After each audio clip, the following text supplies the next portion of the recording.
Welcome to the Great Detectives of Old Time Radio. From Boise, Idaho, this is your host, Adam Graham. If you have a comment, email it to me, box13@greatdetectives.net. Follow us on Twitter at Radio Detectives, and become one of our friends on Facebook, facebook.com/Radio Detectives. Well, before we do get started, I do want to encourage you, if you've not already, to pick up your copy of my latest ebook, All I Needed to Know, I Learned from Dragnet. In it, we examines the careers and history of 7 great fictional detectives and police officers, including Rita Malloy from Adam 12, Poirot, and yours truly, Johnny Dollar. And then we take a look at life lessons that can be learned from their careers. The book is available in all major ebook stores. You can also pick it up at store.greatdetectives.net, along with all my other books. Well, now it's time for today's episode of Nick Carter. The original air date, March the 21st of 1948, and the title is The Case of the Magic Rope. Third contest winners. Yes, folks, later we'll announce the Ford winners in the third big jingle contest. So listen while new post-war Old Dutch cleanser, famous for chasing dirt, presents Nick Carter, famous for chasing crime.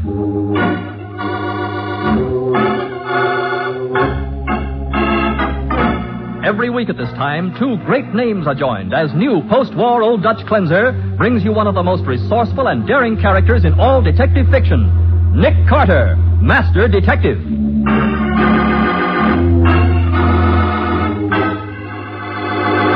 Nick, why do you want us all here in the workshop? Because, Patsy, this is where the great Canestro cooked up his most famous illusions. And it ought to be a good place for me to pull a couple of tricks, too. Now, don't tell me you're going to pull rabbits out of a hat. Rabbits? No, Patsy. A killer, I hope. And now, The Case of the Magic Rope. Today's adventure starring Lon Clark as Nick Carter, brought to you by new post-war Old Dutch cleanser.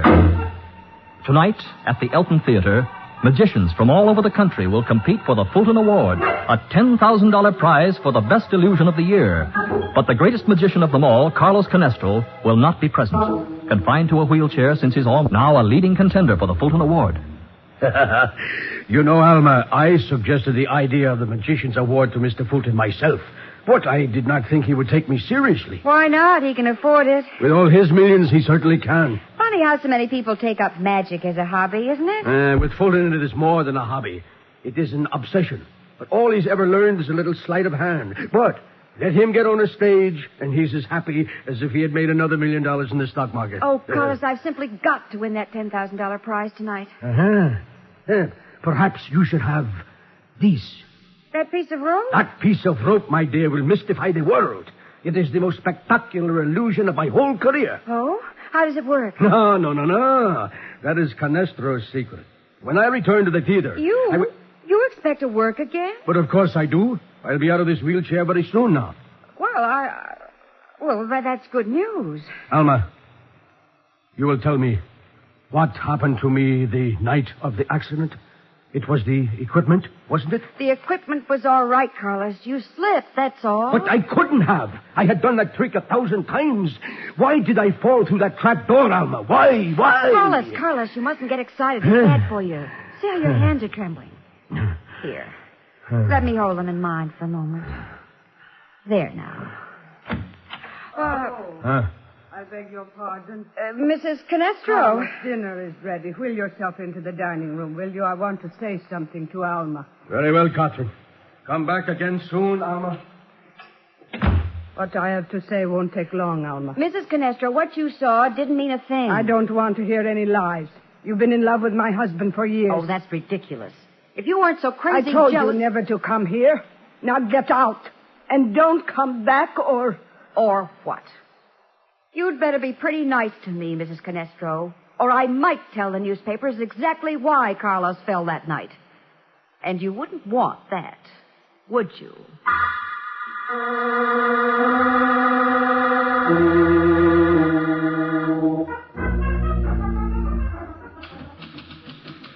How you doing, Patsy? That's the end of it, Nick. Oh, it's 25 after 7. How'd you like to take in a stage show? Oh, why, that would be wonderful. I haven't been to the theater in months. Oh, I'll answer it. You get your hat. Right. Nick Carter speaking. Who? Oh, yes. I see. Yes, I'll be right over. Oh, Nick. No show? Nope. Not even any dinner. That was Mrs. Canestro, wife of the great magician. Well, what did she want? She wanted to tell me that her husband's been stabbed.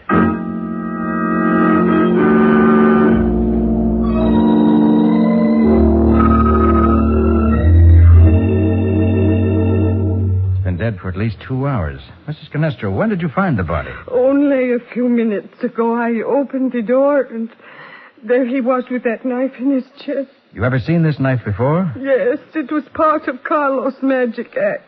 He kept it here in the workshop with his other props. I suppose you've notified the police. No, not yet. I did not know what to do. I'll call them, Nick. All right, but get me a clean envelope first, will you, Bessie? Why? Did you find something? Yes.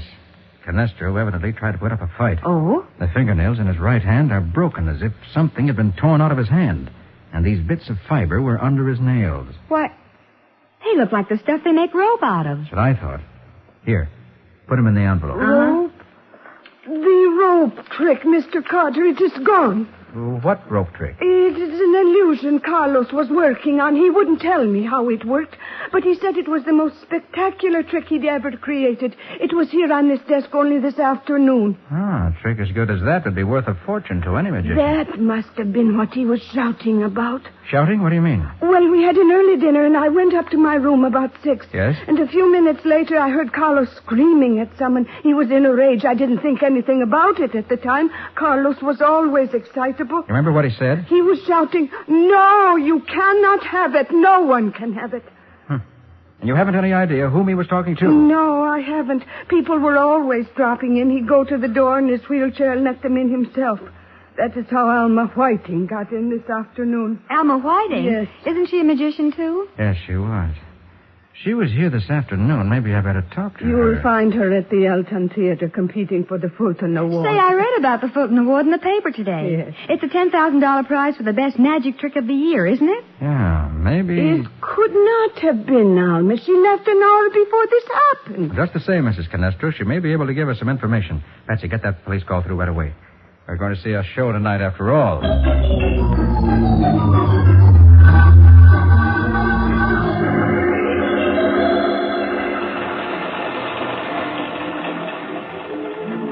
I beg your pardon, Mr. Fulton? Who let you into my box? I distinctly told the My usher... name's Nick Carter.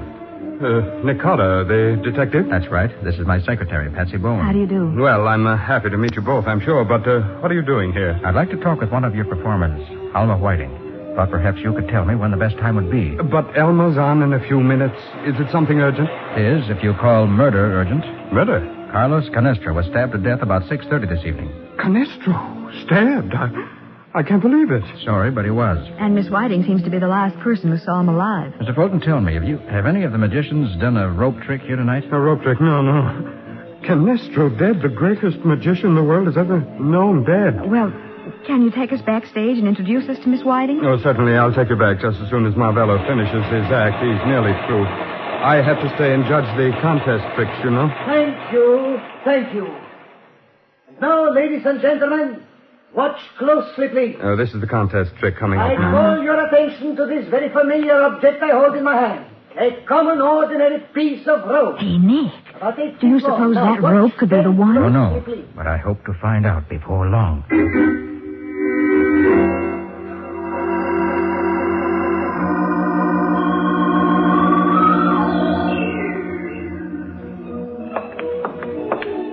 Watch your step, Miss Bowen. It's pretty dark backstage here. Oh, there's Elma. Elma. Yes, Mr. Fulton? This is Mr. Carter and Miss Bowen, Elma. Hello, how do you do? Elma, How do you do? something terrible's happened. Canestro is dead. Is what? He was stabbed about 6:30 this evening, Miss Whiting. Who killed him? That's what we're trying to find out. You mind telling me where you were at that time? I was right here in the theater rehearsing. I suppose you can prove that. Yes, of course I can.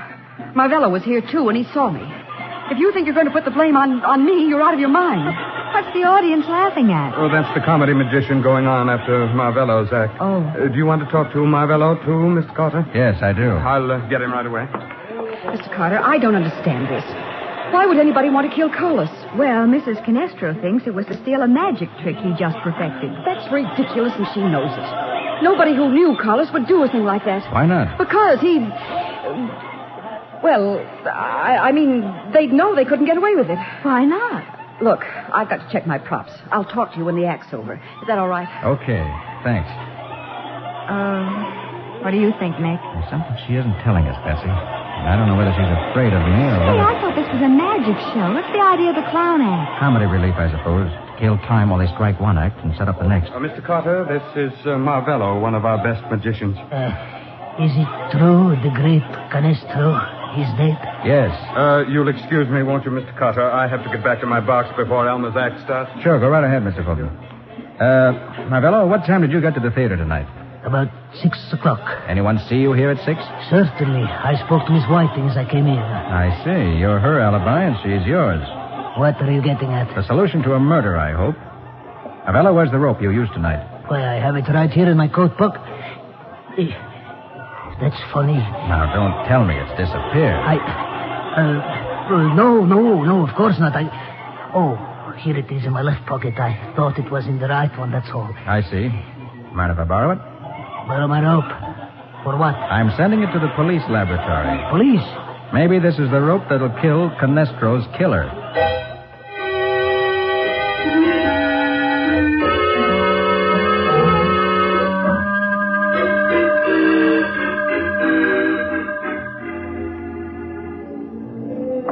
Nick, where have you been? Elmer Whiting's act's almost over. Phoning Matty.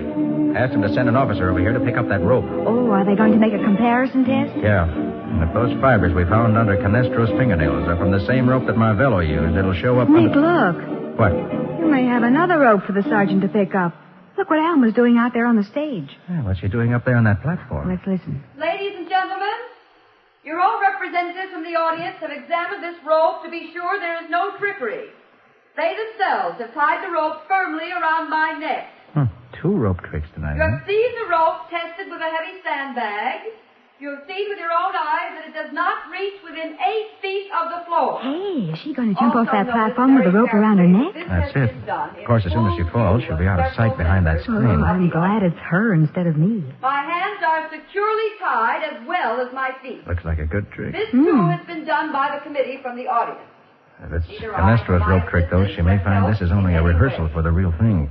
And now, the leap of death. Nick, she jumped. Yeah. Well, what now? Well, there shouldn't be a dead pause like this. Why doesn't she come out from behind that screen or whatever she's supposed to do? I don't know. Unless something's gone wrong. Look, those men. They're running back at the screen. And Mr. Footman's coming up over the footlights. Betsy, something has happened. Come on. Yep. Bring down the curtain, you crackhead! You there! Pull that screen out of the way! Oh, Nick, look! Great Scott. The trick didn't work. She's dead.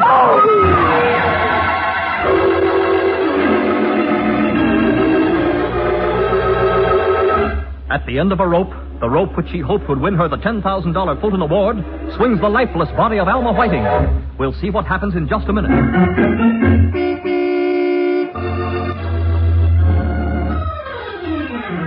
Now, back to the case of the magic rope. Today's adventure with Nick Carter, brought to you by new post-war Old Dutch Cleanser.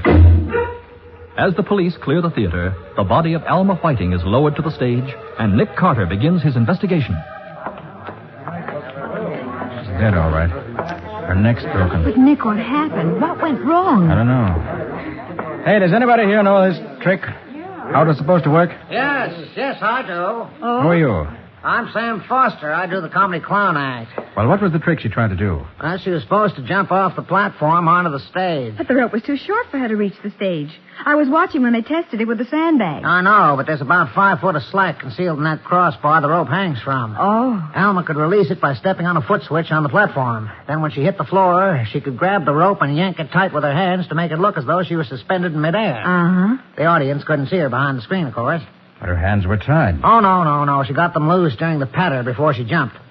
Now, my part of the act was to come up through the trapdoor in the stage and take her place. Oh, I see. Then she'd step out in front, pull away the screen, and instead of Alma being suspended there, the audience would see me in this clown suit hanging from the noose by my feet.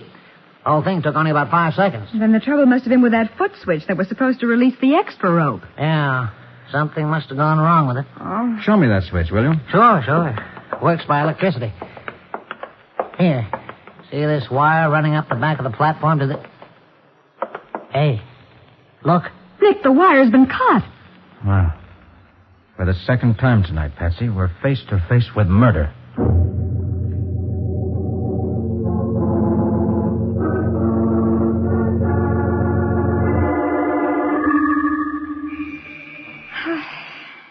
Nick, what's the idea of coming back here to Canestro's house? Remember what Alma Whiting said? That no one who knew Canestro would have killed him to get the rope trick? Yes, but I don't know what she meant by it. Neither do I, but I think perhaps Mrs. Canestro does. Why, Mr. Carter. Sorry to disturb you, Mrs. Canestro. Please, not now. Come back tomorrow. I'm sorry, but this can't wait. Please. Oh, but Nick's trying to help you, Mrs. Canestro. Nobody can help me now. Carlos is gone. Dead. Maybe I should be glad he's at peace now. No more suffering. No more. No more what? Had he been ill? No. No, except for the lameness, his health was perfect. What was wrong then? His mind? His mind? Who said anything about his mind? Well, Alma Whiting told me that... Alma Whiting, I might have known. Look, Mrs. Canestro, your husband was a famous man, a public figure. You can't hide important facts about a man like that. But I had to. His public knew him as the great Canestro, a name that meant as much in the theater as Bernhardt, Caruso, Pavlov. Of course it did. I could not shatter that illusion. I could not let the world know that the great Canestro had lost his mind. Oh, that's awful. So that's what Alma meant by saying that anyone who knew Canestro wouldn't steal his trick. Alma knew. That is what caused his accident. His mind snapped during the performance that night and he fell. Alma is the only one who knows. You say no one else suspected your husband's condition? No. He always talked rationally. When he had visitors, he'd boast about the new illusions he was creating. Poor, pitiful little tricks that wouldn't fool a baby. I knew his rope trick was no good, but I... Oh, someone's at the door. I'll go. Why, hello, Carter. Marvello and I stopped by to see whether we could do anything for Mrs. Canestro. I'm glad you did, Mr. Fulton. Come on in. You too, Marvello. Oh, thank you. Oh, Patsy, will you and Mrs. Canestro come into the workshop here, please? I want to try an experiment. Of course, Nick. An experiment? Don't tell me you're going to try to produce rabbits out of a hat, Mr. Carter. Rabbits? No, Marvello. I'm going to try to produce a murderer.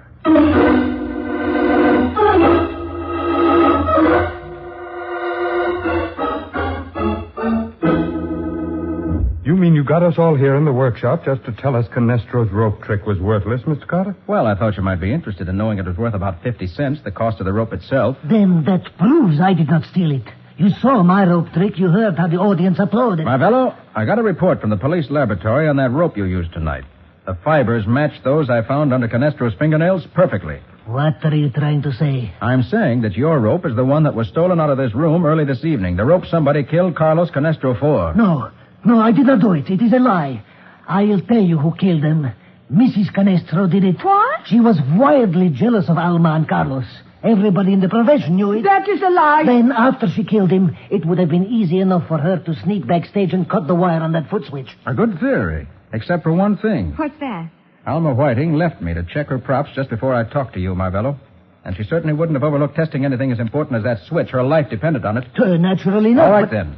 The wire was cut after she tested it. In the last 2 or 3 minutes before she started her act.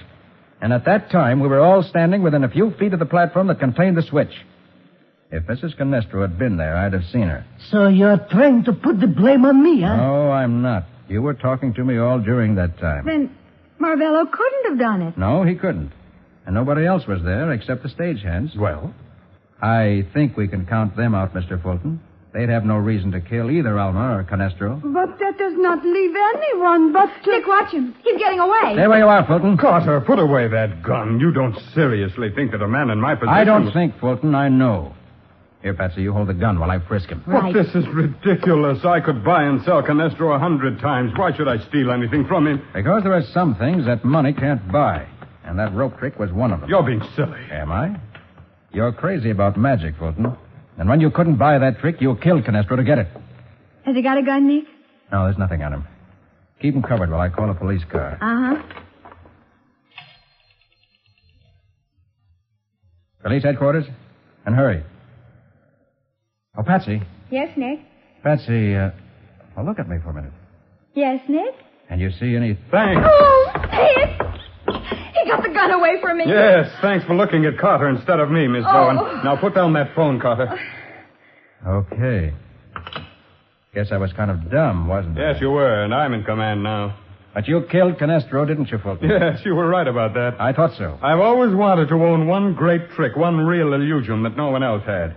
So I tried to buy the rope trick from him. But he laughed at me, said his trick was much too good for a mere beginner like me.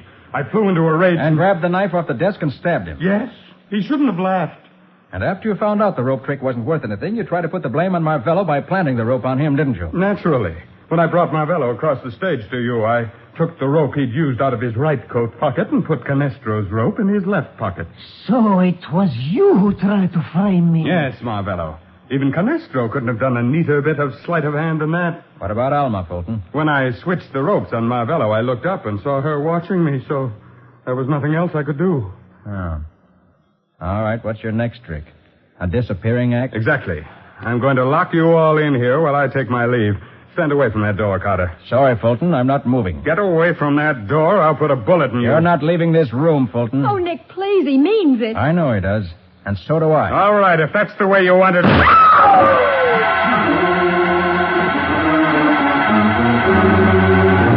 While the others stand by dumbfounded, Fulton at point-blank range fires his revolver directly at Nick Carter's heart. We'll see what happens in just a minute.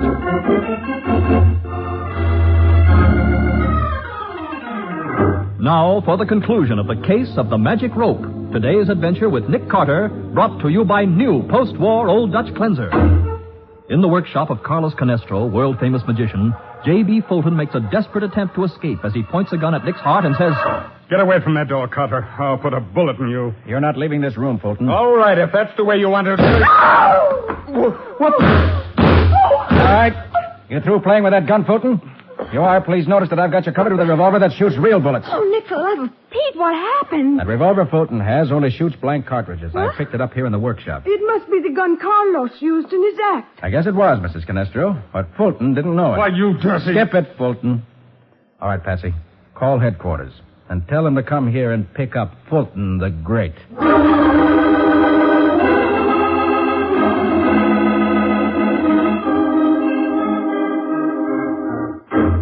Nick, when are you going to tell me about that gun trick? Oh, that? Why, there's nothing to it, Patsy. Huh? Haven't you ever seen a magician have somebody shoot a gun at him at close range? Not until I saw Fulton do it to you. Well, the magician announces what's going to happen. Mm-hmm. Then he gets people up on the stage to examine the gun. Army officers, if possible. And it's a real gun? Certainly it is. But after the gun's been examined, the magician's assistant makes a quick switch. Oh, I get it. The gun that fires blanks is substituted for the real gun. That's it. And that gun has no hole in the barrel for the bullet to come out of. Well, I sure wish I'd known all that when I was holding that gun on Fulton. You see, I didn't have a nickel's worth of proof that Fulton was guilty, Patsy, so I had to trick him into a confession. I've learned from experience that a murderer talks a lot more freely with a gun in his hand. Well, he certainly talked plenty. I guess it only goes to prove the truth of the old saying. Oh, what old saying is that? Why, give a man enough rope, and he'll hang himself.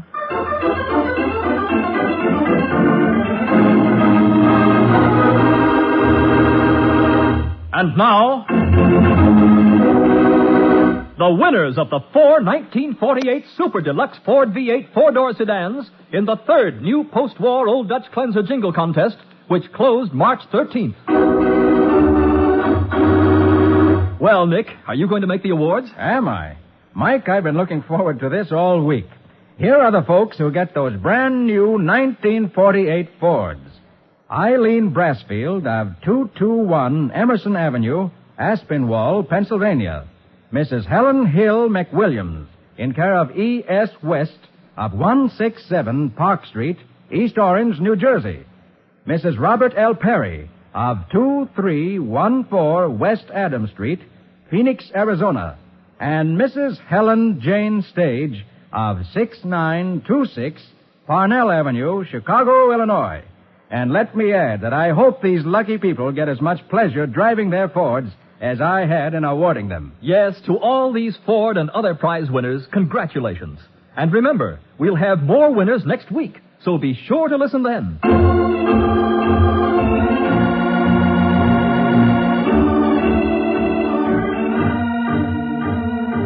Nick Carter, Master Detective, is presented each week at this time by the Cudahy Packing Company.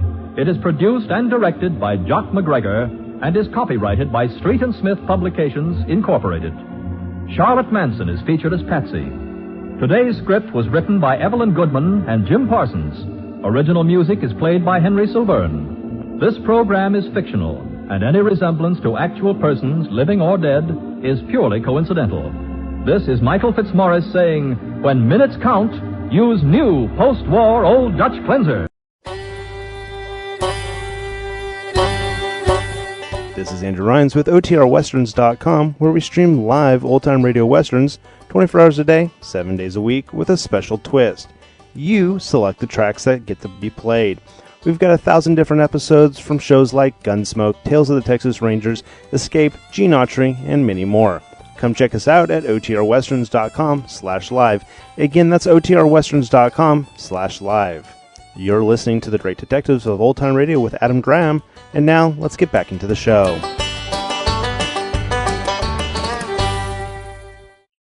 Welcome back. Well, I love mysteries involving magic.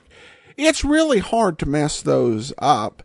Just great atmosphere and just a great fuel for the imagination. This one wasn't perfect, and it did have its problems, mainly because in this case it really did feel like when it came to the final confrontation with the villain that Nick Carter was in a battle of wits with an unarmed man. That was such a weak trick, and the guy fell for it. Hey, Patsy, will you look in this general direction for no good reason other than to make it look like you're distracted so that we can take away the gun and he can reveal all of his secrets? Yeah, he can do that. I've got the upper end now. But other than that, an interesting story. Well, now we do turn to listener comments and feedback. At any rate, we turn now to listener comments and feedback, and Lori says, watching an old thriller episode tonight, Mr. George. Virginia Gregg is one of the main characters, and it's so weird to see her in an unsympathetic role. When I close my eyes, and I can tell it is her. I've also been listening to old-time radio shows on Sirius XM, and it is so cool to hear so many voices that I know now because of your podcast. Thanks for all you do. Well, thanks so much, Lori, and it's always a treat when I'll be watching an old movie. It doesn't happen all the time because there were a lot of movie actors that didn't appear in radio, and a lot of radio actors that didn't go into a lot of movie work. Those few times when I'm watching a movie and I hear a voice and I'm like, I know who that is, such a wonderful moment. Of course, Virginia Gregg has played a lot of characters in her career, both sympathetic and unsympathetic.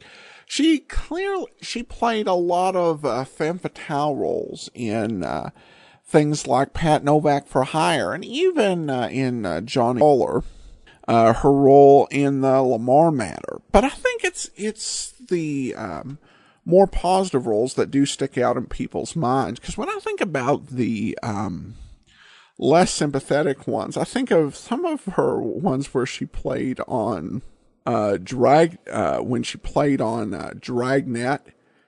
in the 60s. There was the Pyramid Swindle episode, and she was actually hilarious in that one. And in the 1966 Dragnet film. There was also a TV episode where she played a sociopathic woman who was willing to ruin two policemen's careers in order to steal some money she claimed they had stolen. But I have to admit that wasn't one of her most memorable roles.